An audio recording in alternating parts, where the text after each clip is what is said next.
என்னுடைய இயக்குனர், இந்த படத்தோட இயக்குனர் கார்த்திக் அவர்களுக்கு ரொம்ப ரொம்ப நன்றி. கார்த்திகைக்கு ரொம்ப நன்றி. டிக்கிலோனாவிலையும் பண்ண டிக்கிலோனாவிலே கோச்சிக்கினேன்.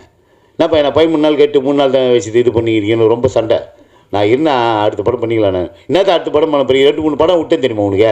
நீ கேட்ட தேதியெல்லாம் மாறி மாறி கொடுத்துட்டேன். எல்லாத்தையும் இல்லைன்ட்டு பாப்பா அப்படின்னு மூட் அவுட் ஆகி போச்சு ரொம்ப. சரி அடுத்த படத்தில் பண்ணிக்கலாம், நீ எங்கள் அடுத்த படத்தில் பண்ண போகிறேன்ட்டு விட்டேன். அதுக்கப்புறம் இந்த படத்தில் கூப்பிட்டு பேசும்போது ஒரு பக்கம் ஒரு சந்தோஷம், இது நிஜம்தானா, இதுலேயே நம்மளை கவுத்துருவார். 13 நாள் அதில் கேட்டார், இதில் ஒரு 35 நாள்றாரு, 40 நாள்றாரு. நம்பி வேற படம் தான் கம்மிட் ஆகலாமா வேணாமா?